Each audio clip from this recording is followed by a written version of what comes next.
po naiisip ay mga fisher folks po. Kasi po, yung fisheries po, kasama na po dun yung marine and aquatic resources. Tapos yung nagbe-make use po nung mga resources na yun ay yung mga fisher folks po.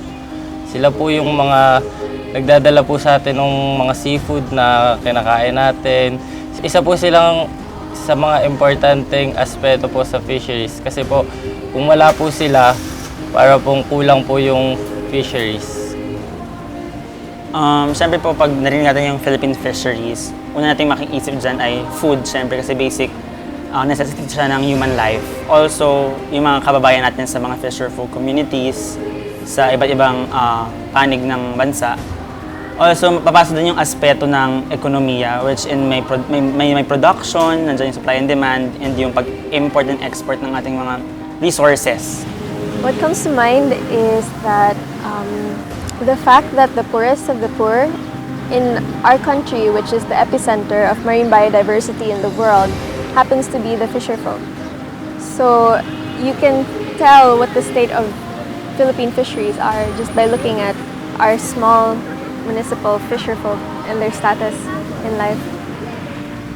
The first word that comes to mind is life. Philippine marine is actually known to be the center of biodiversity. Thus, it hosts a wide variety of life from the different forms under the sea down to the coastal areas. Aside from that, it supports life, our life.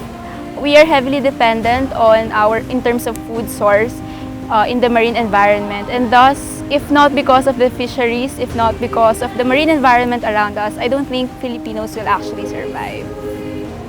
Ang importance po nito is dahil archipelagic country tayo, sinusurround tayo ng different bodies of water. Isa siya sa naging means of livelihood ng karamihan sa ating mga kasama. Well, for fisheries, it's actually our direct link in terms of economic value. We know that more than half of our protein intake in the Philippines comes from fish, from seafood.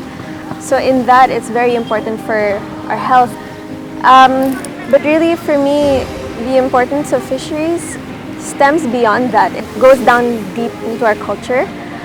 Fishing is very important, not just for the economic value that it holds, but also because of the cultural aspect. We're a maritime country. We're an archipelago. So you can understand how deeply connected our communities are to the sea. Making sure that the fisheries is healthy is actually paramount to making sure that the Filipino people are healthy too. I also think that one challenge in the coastal communities is that there is a high population growth rate.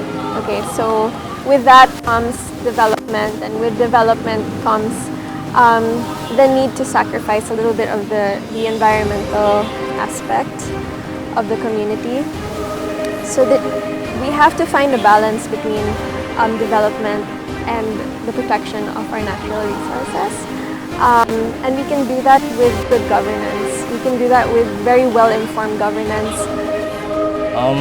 Masasabi ko lang po ay para pong medyo malubha na po yung lagay nung atin pong fisheries dahil po sa mga overfishing, dynamite fishing,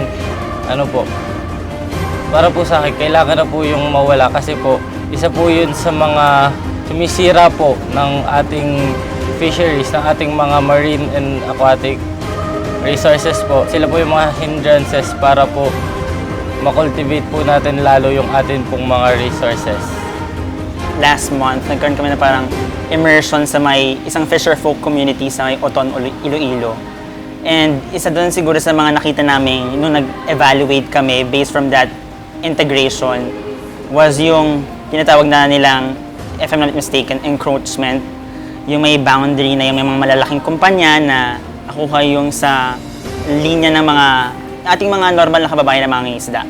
Ang best scenario ko po na nakikita po is yung isa pong mangingisda tsaka isa pong commercial fisher ay makapangisda po sila on equal terms at hindi na po sila natatakot po. Yung mga small fishermen po, hindi na po sila natatakot na makisabay po sa mga commercial fishermen. Pwede natin gamitin ang media bilang watchdog nga and bilang isang future mass communicator and media practitioner. Maaari nating gamitin ang media sa pagbibigay ng mga critical na analysis dito sa ating mga iba't ibang problema sa fisheries sector kasi hindi naman siya naiiba sa ibang mga struggles na meron tayo dito sa bansa. Basically, our actions do affect natural resources. There's no doubt about it. Even if you're here inland, really far from the coast, whatever you're doing here can also affect it in the long term. So by being informed about the impacts of our actions, we can then regulate what we do. We can change our habits accordingly.